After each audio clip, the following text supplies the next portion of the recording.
मित्रांनो, आज राज्याच्या काही जिल्ह्यांमध्ये आपल्याला रेड अलर्ट दिलेला आहे। आज या ठिकाणी कोणकोणत्या जिल्ह्यांमध्ये तालुक्यांमध्ये पावसाची शक्यता असणार आहे ते आपण या व्हिडिओमध्ये पाहणार आहोत। आज या ठिकाणी मित्रांनो जळगाव, धुळे, नंदुरबार या जिल्ह्यामध्ये अक्षरशः रेड अलर्ट दिलेला आपण स्क्रीनवरती बघू शकताय। नंदुरबार जिल्ह्यामध्ये ढगफुटी सदृश पाऊस पाहायला मिळतोय। तसेच जळगाव जिल्ह्यामध्ये देखील आपल्याला मुसळधार स्वरूपाच्या पावसाची शक्यता पाहायला मिळते।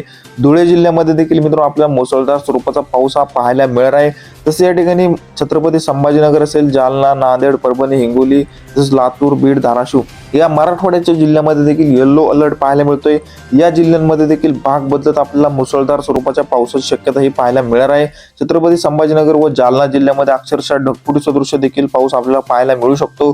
तसेच नांदेड जिल्ह्यामध्ये या ठिकाणी उमरखेड या भागामध्ये आपल्याला मध्यम ते जोरदार स्वरूपाचा पाऊस पाहायला मिळणार आहे। परळी असेल, माजलगाव असेल, बीड, गेवराई, तसेच अहमदपूर, लातूर, उदगीर या ठिकाणी भूम, परांडा, वाशी, कळंब, धाराशिव, तुळजापूर, तसेच लोहारा, उमरगा या संपूर्ण भागामध्ये मित्रांनो आपल्याला मध्यम ते जोरदार तर काही ठिकाणी मुसळधार स्वरूपाचा पाऊस देखील आपल्याला पाहायला मिळतोय। तसेच या ठिकाणी विदर्भामध्ये देखील आपल्याला जोरदार स्वरूपाच्या पावसाची शक्यता पाहायला मिळते। भंडारा, गोंदिया, नागपूर, चंद्रपूर, गडचिरोली, तसेच बुलढाणा या ठिकाणी अमरावती, अकोला, वर्धा, यवतमाळ, वाशिम या संपूर्ण मित्रांनो विदर्भाच्या 11 जिल्ह्यामध्ये आज देखील आपल्याला भाग बदलत मुसळधार स्वरूपाचा पाऊस पाहायला मिळतोय। ताडोबा व आसपासच्या भागामध्ये आपल्याला ढगफुटी सदृश पाऊस हा पाहायला मिळणार आहे। मित्रांनो, एकंदरीत विदर्भाचा विचार केला तर विदर्भामध्ये आज देखील आपला भाग बदलत मध्यम ते जोरदार तर काही ठिकाणी मुसळधार स्वरूपाचा पाऊस हा पाहायला मिळणार आहे।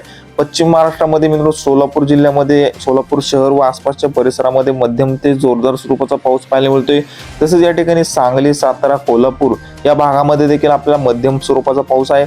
या ठिकाणी मित्रांनो या दौंड, बारामती, तसेच इंदापूर, तसेच अहिल्यानगर या भागामध्ये आपल्याला पाऊस हा कमी पाहायला मिळतोय। तसेच पुणे जिल्ह्याच्या घाटमाथ्यावरती आपल्याला मुसळधार स्वरूपाचा पाऊस पाहायला मिळतोय। चाकण, मंचर, जुन्नर या भागामध्ये देखील मध्यम ते जोरदार स्वरूपाच्या पावसाची शक्यता ही पाहायला मिळते।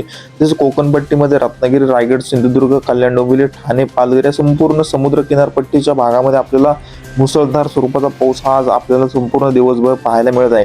आज या ठिकाणी मित्रांनो संपूर्ण महाराष्ट्राचा जर विचार केला 28 जुलैचा तर या ठिकाणी मराठवाडा असेल, तसे विदर्भ असेल, खानदेश असेल, मध्य महाराष्ट्र या संपूर्ण भागामध्ये मुसळधार स्वरूपाचा पाऊस आहे। तर पश्चिम महाराष्ट्रामध्ये मध्यम स्वरूपाचा पाऊस आहे। कोकणपट्टीमध्ये देखील मुसळधार स्वरूपाच्या पावसाची शक्यता ही पाहायला मिळत आहे। हवामानामध्ये मित्रांनो अचानक बदल होत असतात। आपण आपल्या डिजिटल शेतकरी युट्यूब चॅनलवरती पावसाचे नवनवीन व ताजे अपडेट घेऊन येत असतो। त्यामुळे तुम्ही आपल्या चॅनलला सबस्क्राईब करून घ्या, व्हिडिओला लाईक नक्की करा मित्रांनो। धन्यवाद।